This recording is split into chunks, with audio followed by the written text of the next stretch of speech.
Did you ever wonder how the Roman military got so powerful? From keeping the fear within the ranks to having amazing weapons, here are 10 facts about the Roman military.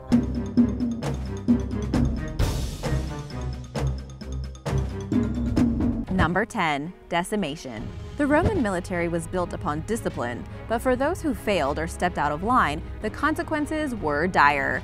Decimation was the punishment of choice for large groups of soldiers who had disobeyed orders, such as mutiny or desertion.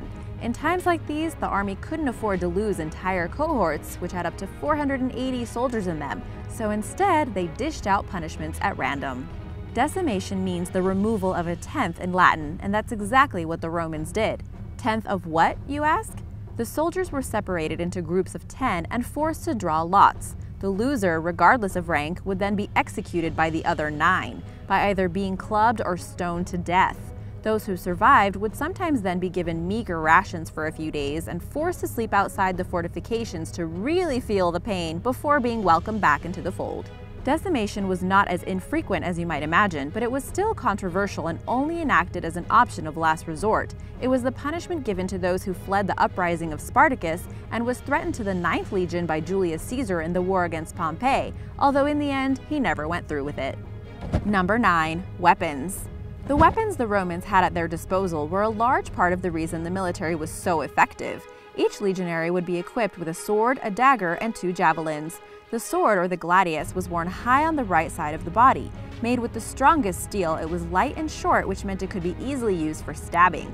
The strong steel was a huge advantage over armies or people they were conquering that had weaker weapons. It was worn in a position on the right side so it could be drawn underarm with the right hand without affecting the left hand, which was holding the shield. The throwing spear, or pilum, was about 6.5 feet long and was designed to stick into an enemy's shield so they couldn't defend themselves. They were very difficult to pull out again and were designed to bend on impact so they couldn't be thrown back again. Plus, they were pretty heavy.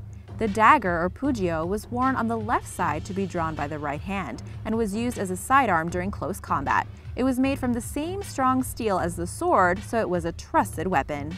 Number 8. The immunes.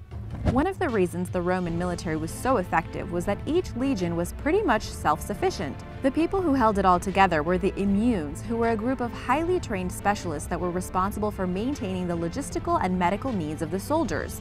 They were doctors, engineers, and architects and weren't required to take part in the hard labor that the soldiers would do and also earned more than them. The dedicated medical units on the battlefield used cutting-edge technologies like tourniquets and surgical clamps to help stem blood loss.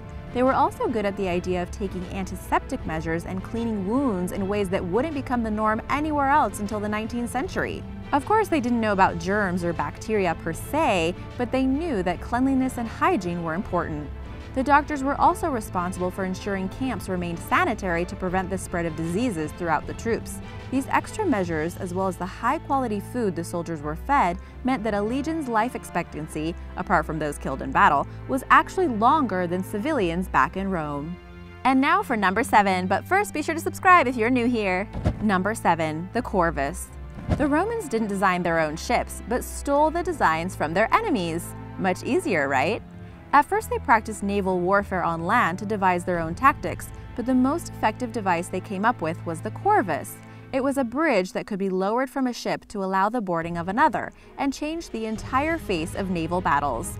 It allowed the Roman army to take its superior land-based skills onto the seas, and their enemies had no way to counteract it because by the time they realized what was happening, it was way too late. The Corvus did, however, have a disadvantage. It couldn't be used in rough seas because it would jeopardize the structure and balance of the ship.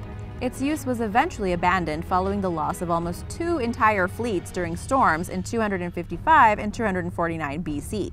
Most of the losses were attributed to the instability that the Corvus had caused in the bad weather. Remember, they wanted to take over the ships, not destroy them, so the Corvus defeated the whole purpose. Number 6. The first battle was a defeat. The Romans are legendary for their military prowess, but it could have all been very different. In fact, their first battle was a comprehensive defeat, but it would give them the motivation to learn quickly and become the immense force that they are still remembered for. It happened in the year 390 BC, and following the defeat of small numbers of Roman forces by the Gauls where the Tiber and Allia rivers meet, the Gallic troops marched towards Rome. When they got there, the city was undefended, and they soon surrounded the tiny defense force that was on Capitol Hill. These troops soon surrendered after they were starved out. The Gauls did eventually leave, but only after forcing the Romans to pay a hefty ransom in gold. Soon after, to prevent anything similar from happening again, the Romans built up their city wall, improved defenses, and committed vast resources to building up their army so they wouldn't be caught unaware again. Number 5. The Fetiales. The Fetiales were a group of 20 Roman priests who were involved in international relations. They were integral to the signing of treaties and declarations of war. They were selected from noble families, and even though they were incredibly influential and important, they could only advise politicians on the way to act, and couldn't make decisions themselves.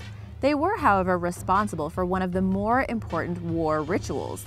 If a nation had offended Rome, a Fetial would be sent to the border and perform a prayer. If, after 30 days, no satisfactory response was given, they would return to the Senate to inform them. They would then go back and throw a spear into the offending territory, which would signal the start of a war. This method, they believed, prevented Rome from engaging in an unjust war. If the land was too far away to return and throw a spear, they would instead throw it onto a piece of land in front of the Temple of Bellona in Rome. This land was said to be occupied by the enemy, so it gave them a way around the tradition if they believed the war was to their advantage, and it should commence immediately. Regardless of the prayer or sign or whatever, if they thought war was a good idea, they made it happen. Number 4. Tactics. The Romans revolutionized military tactics. The main foundation was the idea that you could fight far more effectively if order was maintained between the troops. Most enemies they faced would simply have their forces rush forward in groups, so in the face of Roman techniques, they would be slaughtered. The infantry would maintain a tight formation and march forward together as one. They had the cavalry on either side of them to protect their flanks, and behind them were the light troops and reserves. The generals would have the battlefield scouted before engaging and adapt their tactics based on the terrain, the opposition, and how many Roman troops were present. It was their organization that helped them to conquer so many people over such large territories. Troops would practice various different formations and battle strategies, so when they were in a fight for real, they were well trained, equipped, and a force to be reckoned with. Their superior tactics meant that even with potentially less able soldiers, they could defeat enemies with much larger numbers. Number 3. The Praetorian Guard. The Praetorian Guard date back to the Roman Republic and were the secret service of their day. They were the most prestigious unit of the Roman military, would fight in campaigns, help put down an uprising, and do anything else the emperor required of them. And the emperor required them a lot. They were also known to have been firefighters, helping to douse the flames at the Temple of Vesta, and would also perform at the games. At the games, they would publicly execute enemies of the empire. They would spy for the emperor and take out his enemies, but they weren't always so loyal. The Praetorian Guard was also responsible for the assassination of a few emperors and even auctioning off the throne. In 193 AD, after killing Emperor Pertinax, they auctioned off the rights to be emperor in return for 25,000 Roman sesterces for each member. A sesterce was a bronze or silver coin used by the Roman Empire. It's extremely hard to say how much a sesterce would have been worth by today's standards because the value always changed, but I imagine 25,000 was a lot. Number 2. The Battle of Cannae. The Battle of Cannae took place in 216 BC and was fought between the Romans and the Carthaginians, who were led by Hannibal. Remember him? It is thought to have been the bloodiest day of battle ever, with more than 40,000 Romans losing their lives and causing a great embarrassment for the empire. Their problem started with the choice of location. Led by Hannibal, the Carthaginians chose Cannae as a deliberate ploy to get the Romans to attack. The empire was heavily reliant on the grain grown in Italy, and Cannae was in the center of the region responsible for this. They went straight into battle without preparing themselves properly and may have been feeling overconfident. Despite outnumbering their opponents, they were massacred. The Romans had also recently changed their tried and tested tactics, and this contributed to their losses. Their cavalry were smaller in number and less effective than their opposition, plus I don't think they had elephants. And this battle was the first that stood up against the Roman tactics. Not every system is perfect, clearly. Number 1. A wealthy class system. Originally, to be a part of the Roman army, you had to be a Roman citizen. While the roots of this system were based on tribal ranks, the ruler Tullius decided to instead divide the army based on the property that the soldiers owned. They were segregated into 6 different classes based on what they possessed by determining an equivalent value of copper coins. The first three classes were armed with spears and shields, although the poorer they were, the fewer spears they got. Those in the fourth class only had spears and javelins, and if you were in the fifth class, you would have a tiny bit of armor and only slings as weapons. Those in the sixth class were exempt from military duty altogether.